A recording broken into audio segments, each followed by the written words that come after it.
Okay, today's guest is Robin Day, who's been around F1 for, on my notes, quite a little while.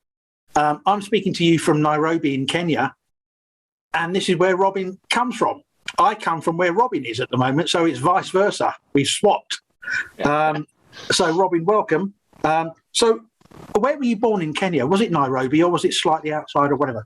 No, I was actually born in Uganda, but my parents moved to Kenya. My father was a civil engineer on the Owen Falls Dam. He was one of the 7 senior geezers doing that Owen Falls Dam, which is late 40s, early 50s. It was the first of the really big hydroelectric dams in East Africa.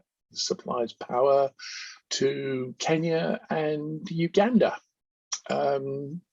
Most of the power for Kenya and Uganda at the time. Subsequently we moved down to Kenya, and his work out there was basically he worked for what's called the PWD, Public Works Department. And it was back. This was pre. This was back in. It was still a colony. Kenya was still a colony of the UK then, and there was a huge amounts of development going on in terms of just getting like local infrastructure, so that there was reliable water supplies, etc., etc., etc. And his next project, which kept him busy for a few years, was something like about 300 little dams. On rivers that would feed in ultimately to Lake Victoria, which is where the big feed then was for the hydroelectric one. Right.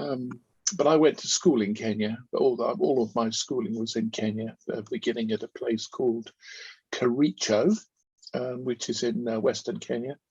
And then I went to St. Mary's in Nairobi in Kenya until I left to come back to the UK to go to uni. So when was that, Robin? What year was that? Oh my God, I forget now. 1968. No.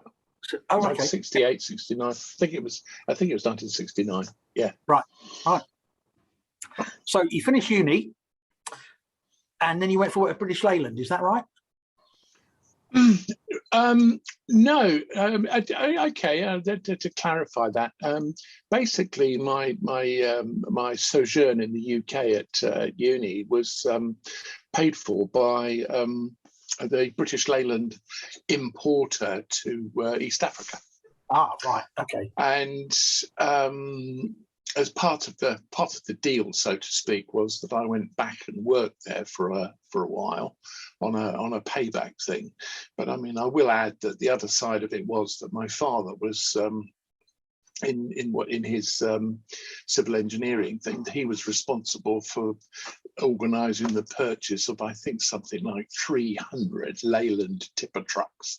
So it was kind of like a little bit of a commission coming back what they did for me. But I went back to work out there and stuff. I just finished. Part of it I was involved with at uni was I did these courses. I don't know what they're called, sandwich courses or something. I forget now. But you worked out in industry, and I worked out in industry at all of the British Leyland and the vehicles that they sold in that place. So it wasn't only Minis, 1100s and 1800s and Maxis and all that thing, but it was also Land Rovers, Leyland trucks, vans, Rolls-Royce, Bentley, Jaguar. So we had kind of like all of the real cream of or wide range of like British cars and trucks was for sale from the place.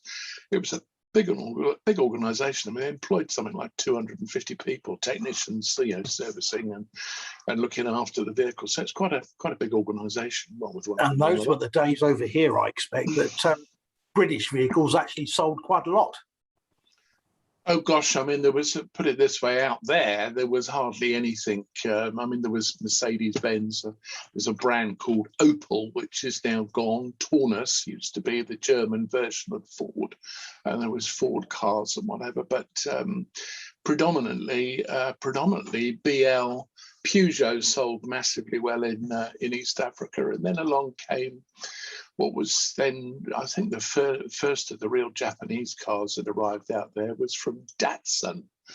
Little Datsun cars, and Mazda followed, and whatever. There was a balance of what was happening and stuff in there. But Kenya, of course, famous for the East African Safari Rally at the time, of which I never took part in it, but I was involved with quite a lot of the preparation of bits and pieces. I mean, we had Triumph, which of course was BL at the time. Triumph, and the 1800 car, which was completely unsuitable for rallying. But is that the Land Crab? Yeah, the Land Crab. Yeah, that in that kind of area anyway, entirely unsuitable. They sent over a couple of Mini Coopers once, and I think one of them lasted about 150 miles before the front end of it just was just totally destroyed. But anyway, no, it was rough and ready days then. Very, very different rallying then or certainly that particular rally to what you would currently be familiar with. It was almost like an endurance race, really, 5-6 days. It was over the Easter weekend. So basically, they'd started on the Thursday before, and then there was Easter Friday, Saturday, Sunday, obviously Easter Monday, and Easter Monday was the finish of it. But in that period of time, I did do something like about 6,000 kilometres, 4,500 miles across 3 countries: Kenya, Uganda, and Tanganyika, as it was called back in the day. So finishing there, Robin, I got noted down here you had your own motorcycle company. Is that right? First, well, when I came back, I mean, it was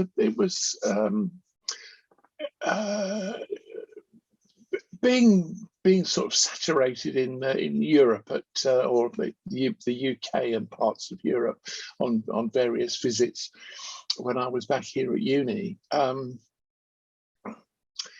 And then going back out there, it was almost like going back in time. Bear in mind as well, it was the early 70s, late 60s, early 70s and stuff. So rock and roll and Beatles and all that fun stuff.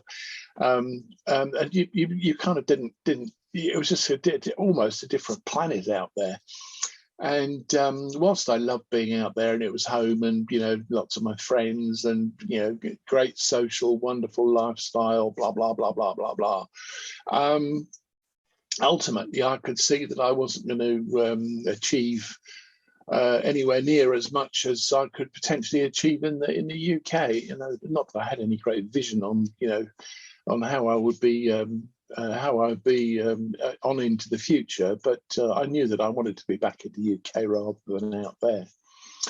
And at the time, my passion was motorcycles, race motorbikes. I used to race out there, race down in South Africa, went down to Rhodesia and raced at Mozambique. Just drive 2,500 miles, 3,000 miles, whatever to take your bike down for a weekend race meeting at Kyalami or whatever. Quite mad really, but we did it. It was just part of the game, so to speak. But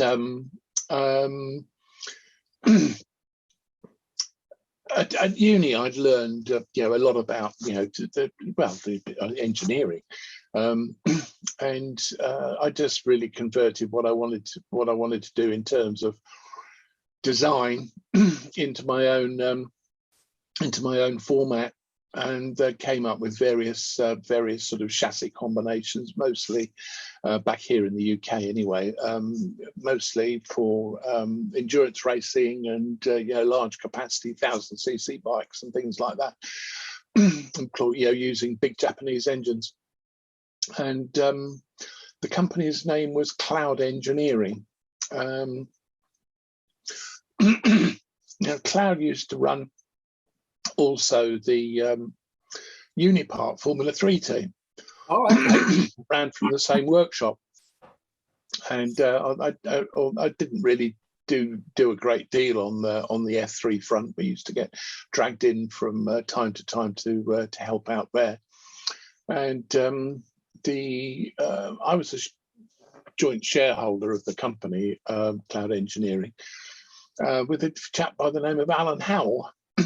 Alan, who is now, I think he had his birthday a couple of days ago, but he's really not very well at all these days. He's into his 80s, and I think he suffers from dementia or something like that. But it's not in a very good place at the moment. But back in the day, we had our little workshop in West London there underneath the end of the M4.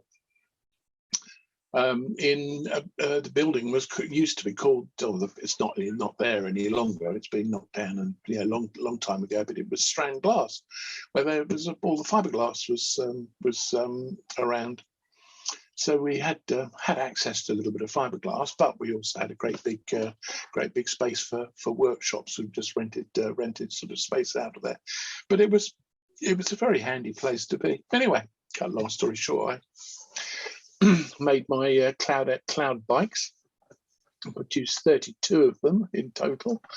Over how long, Robin? 3 years, three and a half years, something like that. So 30 odd bikes we produced, Cloud, Nimbus, Stratos and Cumulus. Nimbus being obviously the small little agile one, which was 1,000cc, but I was like a naked bike basically, but it was wicked fast, and cast alloy rims and bits and pieces, which of course was completely new at the time.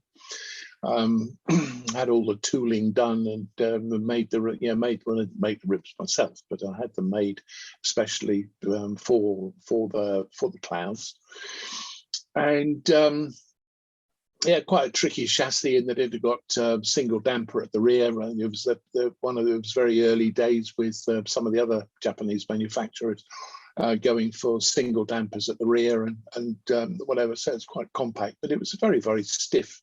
It completely changed the characteristics of your Kawasaki 1000 or your Suzuki 1000. Put those engines into a Cloud frame, and it became a very sort of quick, agile, almost like a 250, but with 1,000cc horsepower.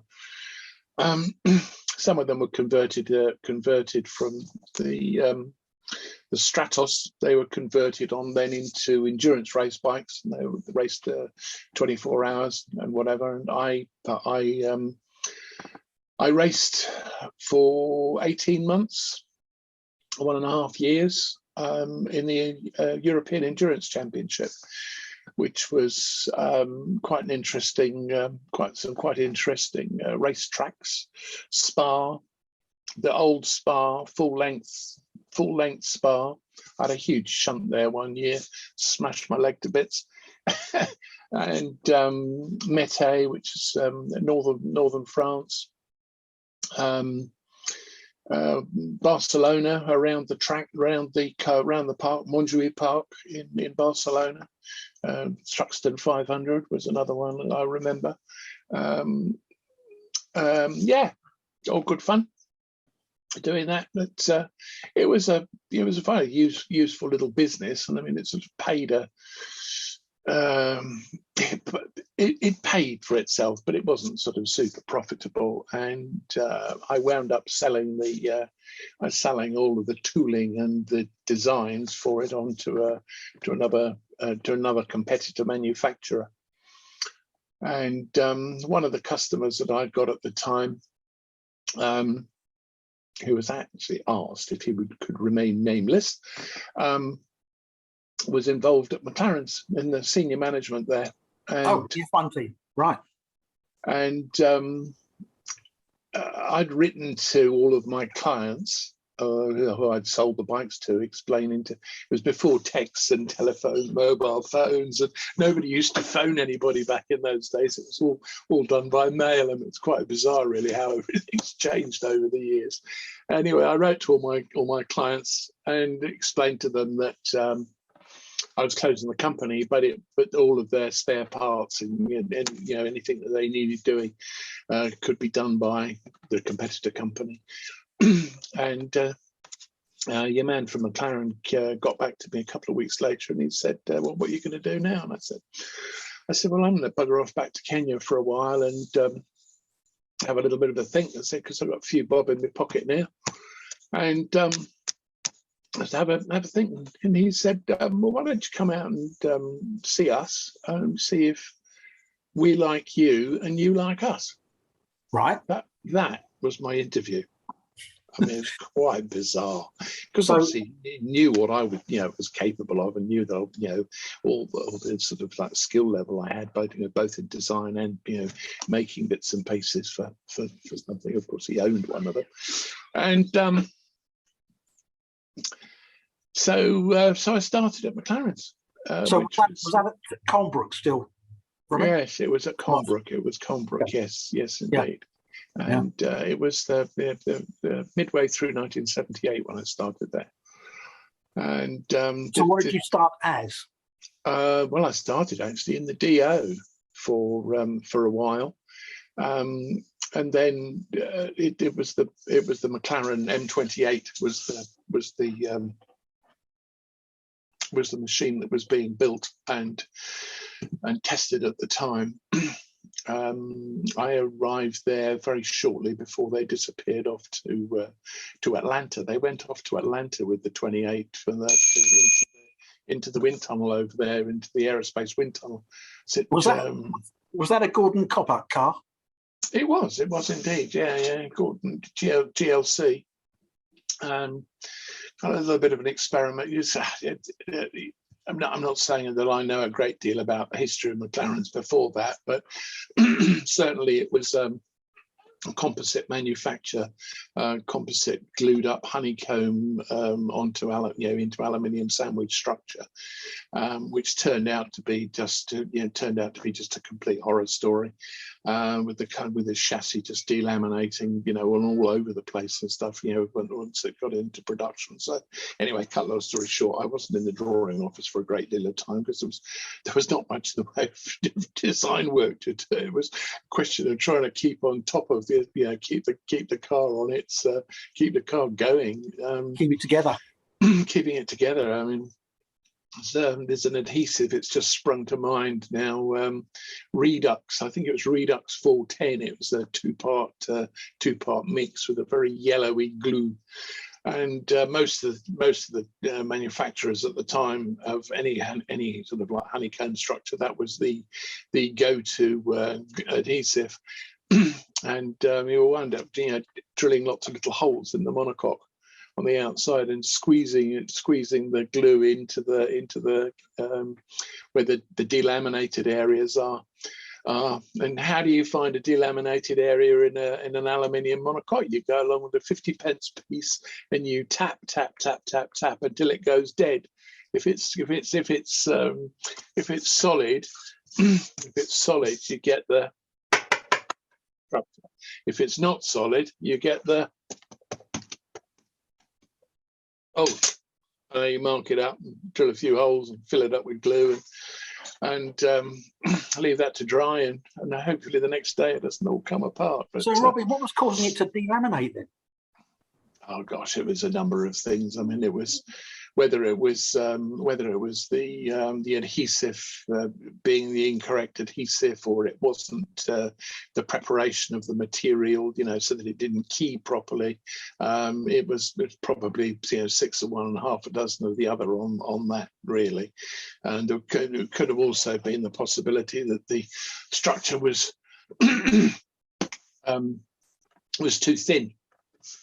and so torsionally, because it's twisting up so much that if it wasn't strong enough, but certainly from the torsional stiffness that they started out being, and how they finished up when we decommissioned them all and had the M29 take over from it. It was they were. I mean, every single one of the tubs was just it was like a plastic bag, really. I mean, it was just a nightmare, absolute nightmare. Is there any of them around still, Robin? M28s? I don't believe so. Do you know what? I have no idea. I don't believe so. If there is one around, it's buried away somewhere for sure in a museum or something.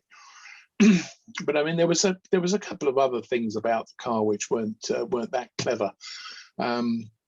One being that the fuel tanks, there was 3 tanks, and for whatever reason, gone with it being quite short in the tub, and it had got these 2 pannier tanks on the back, which of course, interfered then with the floor, with the underbodies, ground effects back in the day.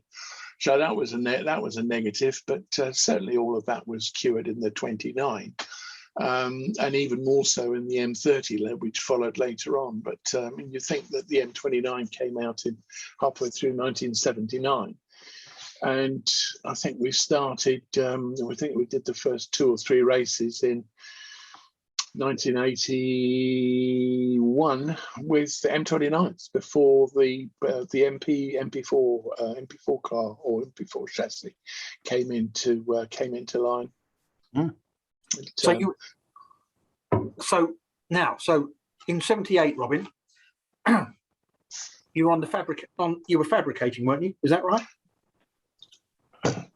I've done all sorts of things, fabrication, doing things up, making panels, and whatever. And then I started because there was just too much to do at the tracks. So I was taken onto the team on the T car as one of the mechanics on the T car. I always like asking this, Robin. I always like asking this. How many guys on the race team then in '78? 60, oh my God. Including truckies. There was 2 truckies. A very famous truckie by the name of Roy Reeder. Super guy, absolute super guy, legend, absolute legend. And there was 2 guys on Watson's car, 2 guys on Tambay's car, and 2 guys on the T car. There was another truckie, but I just can't remember his name. There's another truckie at the time, can't remember him. And then there was Gordon Koppak, Teddy Mayer, Alistair Caldwell was with us at the time. Back in those days, I forget when he actually left. I think it was at the end of 1979 that he left, and then went off to. Yes, it was end of '79 he left, as I recall anyway, and went off to work at Brabham. So I make that something like 11 or 12 people, including the designer. It was max. Even 11, then 12, in '78, '79 is such a small number. God. Yeah. No, I mean it was. So you were always knackered, I presume. Well, not really. I mean, it was, all trim, taut, and terrific back in the day, and we were looked after nicely. We always had good breakfast, good lunch, good supper. There was quite a few late nights, and yes, there was quite a few all-nighters back in the factory, building new bits and pieces, or repairing the old dog that was dying. But it was part of the game back in the day to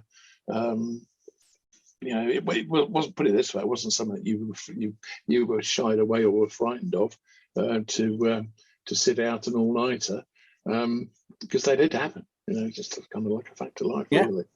I mean, saying that these days, I think they have to knock off at, is it 6 or something, and that's it. They're not allowed to do anything now to the cars overnight at all. Well, am I right? Do you know what? On a day-to-day basis, I don't understand. I really do not understand for the life of me how large the teams are now. I mean, that seems to be even the teams working on the cars. I mean, it just seems to, I don't know whether, is this guy in charge of those 3 bolts or something, and somebody else is in charge of another 3 or something. I don't know. But obviously it is what it is. And but then, it's a completely different. I mean, I think the sport these days is a completely different sport, one way or another, to what it used to be.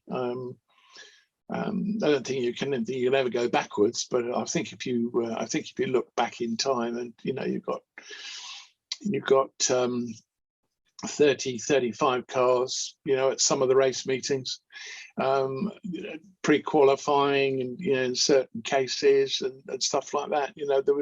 There was more of a sport. And obviously, there was being more cars going around the track. There was opportunities for a greater number of incidents. Not that you want incidents for the sake of incidents or whatever, but it just makes for a different story. These days, just seeing effectively 4 cars, maybe 6 cars. You get the odd winner. McLaren's won one at Monza. On a sort of an off chancey thing. It's all very, very odd when somebody out of the main top 3 teams or whatever wins these days. Yeah. Anyway, so when was the first MP4? 1980. The first MP4 was 1981. Right.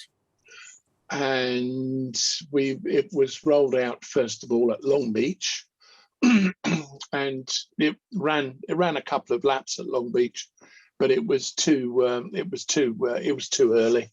And they'd been simply not been tested properly or anything like that, so there was no baseline data or anything to work with.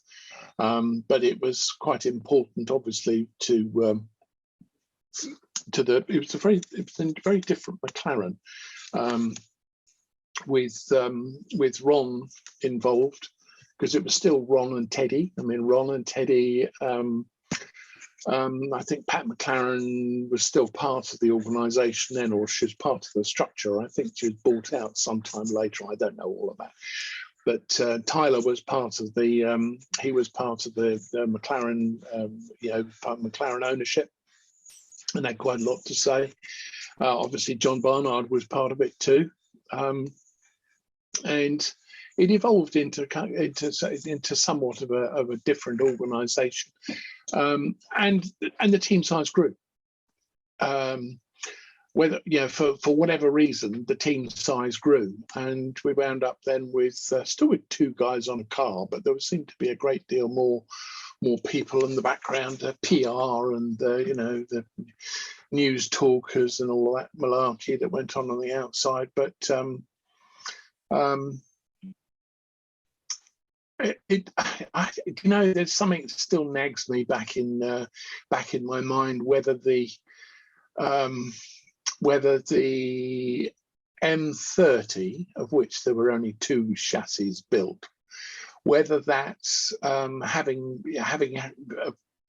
a full winter of testing, whether that would have been probably as competitive straight out of the box in the 81 season.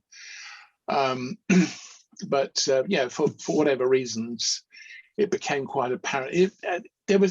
It was almost kind of like this thing where there was the old McLaren people and the new Project 4 McLaren guys, and there was the history of it, and what would it never goes out of your mind. And what eventually did wind up happening, because at the end of the day, the MP4 1, the first of the series, was an infinitely better machine, aerodynamically, build, suspension,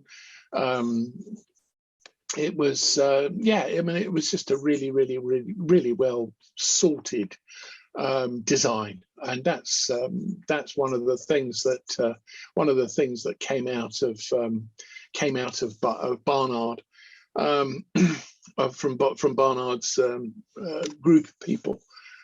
Steve Nichols, Alan, his name's gone out of my mind, but he was one of the engineers that was involved there. I think he did quite a lot of the aerodynamic work. He went on to work for Arrows, and I think he does work now, still does all the aerodynamics and stuff for Ducati in MotoGP.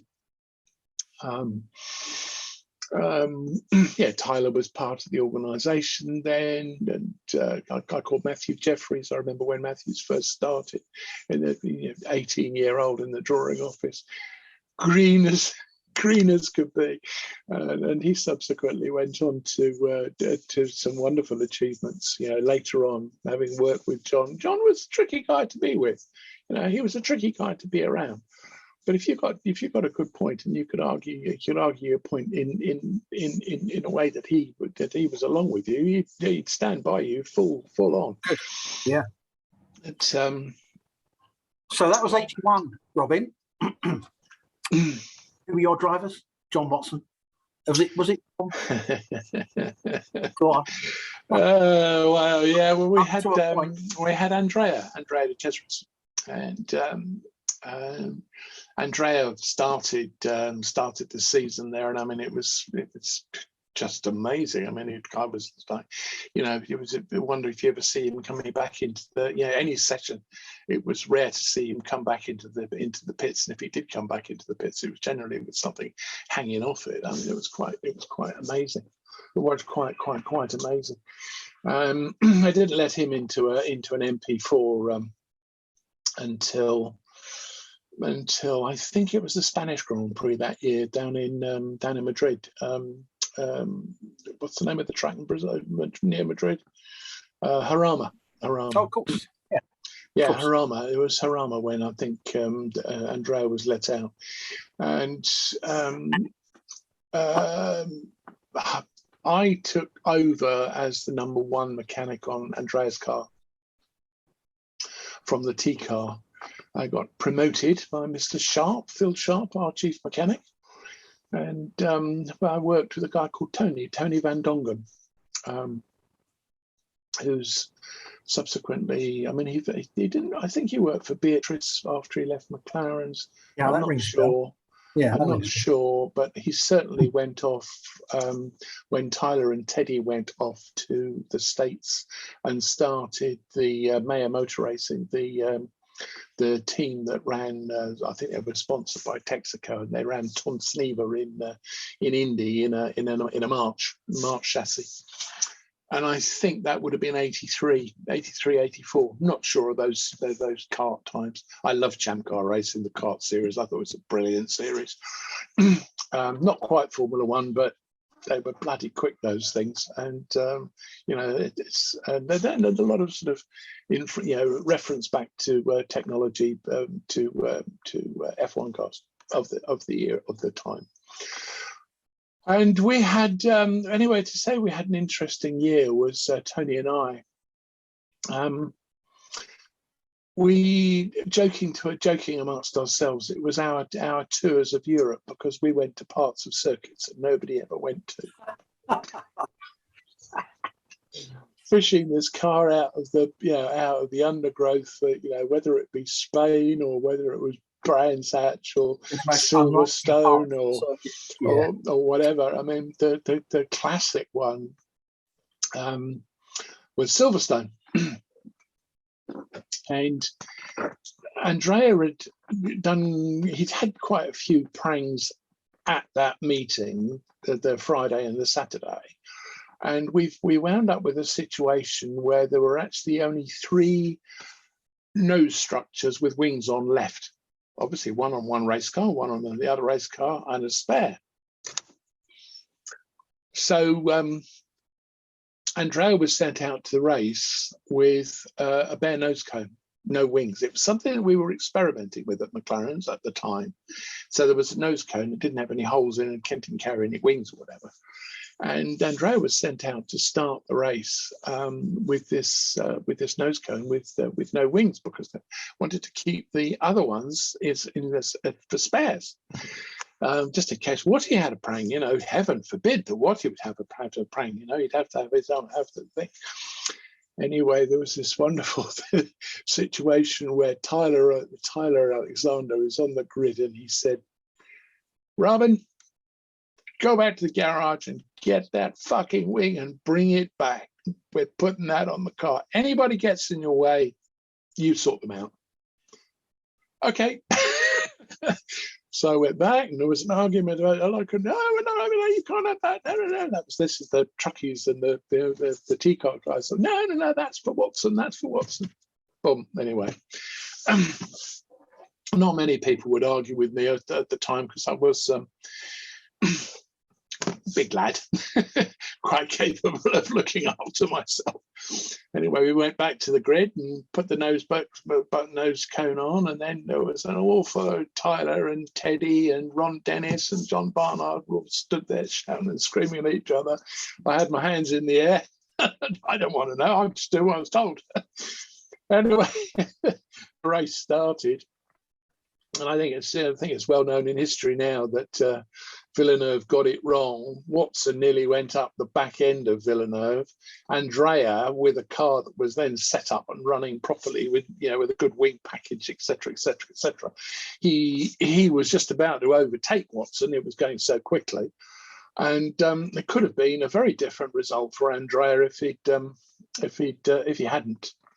He drove off the circuit to avoid hitting Watson. Is what happened. He didn't crash. He crashed on purpose so that he didn't crash into Watty, because all three of them arrived kind of like together, and off he went into the undergrowth at Silverstone in front of the main grandstand on lap. I'm not sure if it was lap 1 or lap 3. It was very early in the race anyway, and Watson then subsequently crept along and managed to and finish the race. It was the first win for McLaren for many years. And the first McLaren produced profitable thing as well, wasn't it? Exactly. Yeah. And yeah.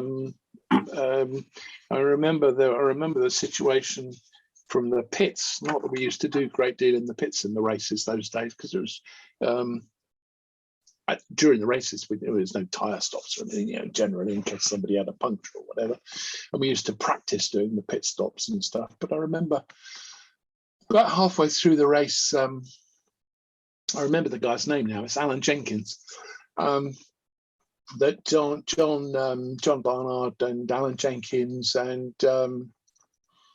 Steve Nichols, they went off around the track, and slowly. Watson went from 4th to 3rd, then to 2nd, and then I think it was Arnoux in the lead, and he fell, and then that failed, and then all of a sudden Watson was in the lead, and they came back to the pits and they were absolutely glowing. I mean, it was an amazing day. It was actually really quite an amazing day, because it just meant so much to the team, to the sponsors and what have you, to be, for Marlborough, dare I say the word, to be back on the top of the pile again in their own car. They sponsored. Yeah, I can remember that yesterday. I listened to the whole thing on the radio. It was so tense towards the end. It's like, oh, come on. Yeah. Please finish. Come on. It was quite. It was very tense. It was a good win. John Watson was quite a dinky little driver, I always thought. No. Well, I worked with Watty for part of 79, 80. I was number 2 on his car. The head mechanic on the car was a guy called John Salmon. He was the number 1 on Watty's car.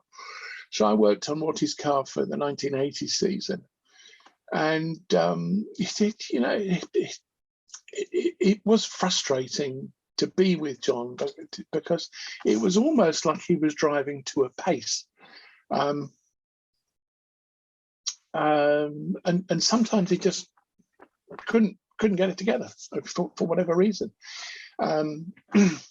Prost was, I mean, if you compare Prost to Watson in the 1980 season, and you see that, you know, on occasion in the same cars, in the M29s, you know, on occasions there was Prost was much faster than him in all, and you know, with the debriefs and what have you at the time. No, I can't do that. You know, whatever.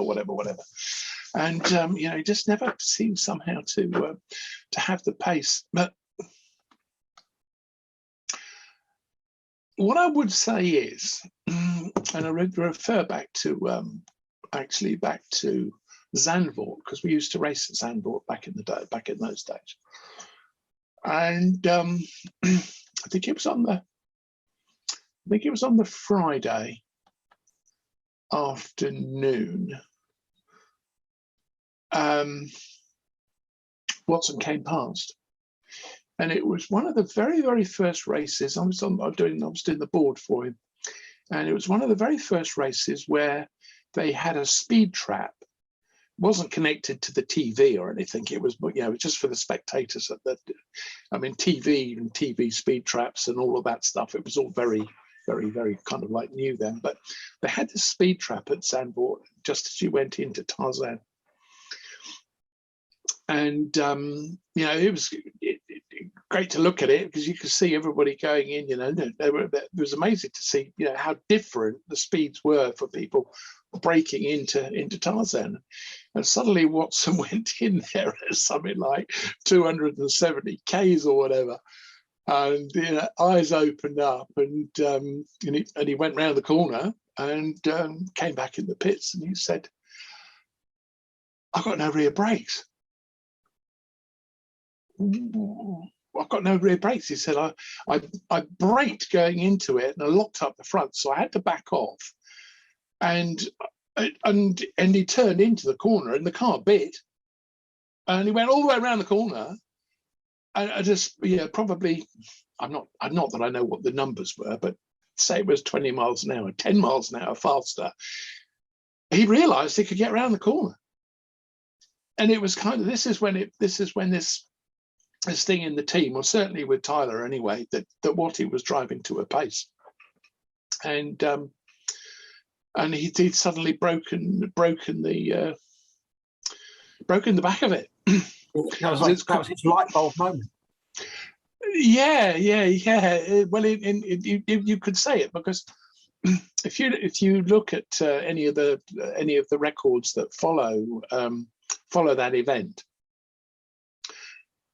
you'll see that he's gone from like 10th, 12th, 15th, 16th on the grid up to 2nd, 3rd, and 4th. You know, like kind of like overnight. I know we flew in Canada, and he went really well in Watkins Glen. I forget what was after Zandvoort. I think it was Monza, and he was quick there. I mean, I don't have any of the records to immediately to hand, but I mean, if you do go back over them and stuff, and you see the difference, it was kind of like just a massive step change all of a sudden, with JW understanding actually that ground effects sucked you down onto the ground, and you could go around corners very, very quickly. But by then, of course, there was a lot of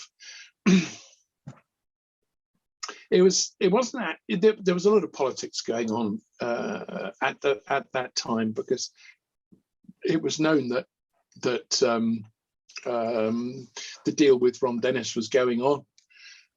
It was known that Gordon Coppuck would be replaced by John Barnard. They were coming to the races, you know, looking around, and it was kind of like there's a lot of people who were actually sort of saying to themselves, "Oh my God, you know, how is this all going to change?" Because if you amalgamate two teams, obviously there's going to be a lot of mechanics and a lot of technicians and whatever without any work. And bear in mind that whilst they did build cars down at Project 4. They were building the BMW Pro cars. It wasn't like they were building, F1 cars and stuff. And they were, it was a customer race team, basically. Whether it was a March or a Rolt or whatever that they were using, they went and bought all their bits. They didn't make anything, and the people that came into it were more fitters at the time. But then of course, there was the other side of it and there's the sad side of it really was that there was the concept that people who'd been there for quite a long time would be resistant to the change, to the Ron's way, etc., and quite a few people, including, for instance, John Salmon, they lost their jobs for no reason whatsoever, absolutely no reason whatsoever. That changeover to MP4 or to what do they call it? McLaren Project 4, MP4, yeah, McLaren Project 4. So there's quite a lot of changes, but there wasn't much change in the workshop. In other words, the number of people that were in the works at McLaren's didn't change that much. There were later on more and more people came in because, of course, composites. The composite department grew at a great rate of knots. The composites department, because of course they were making all the chassis was coming from Hercules and States, but all the rest of it was coming from various people, initially from various manufacturers in the UK. But then, we moved then from the old Colnbrook site, Poyle Trading Estate, David Road, I believe. Yes, David Road's the name of the street. And we moved from the David Road site then down to the first site the first of the McLaren sites down in Woking. And there was just a lot more space and stuff, and it was quite nicely sorted out. Workshop, machine shop, fabrication shop, all separate, and whatever composite shop that was there. It was there wasn't as much car parking space, but there's lots of cars parked out in the road. But other than that, no, it was fine. It was fine.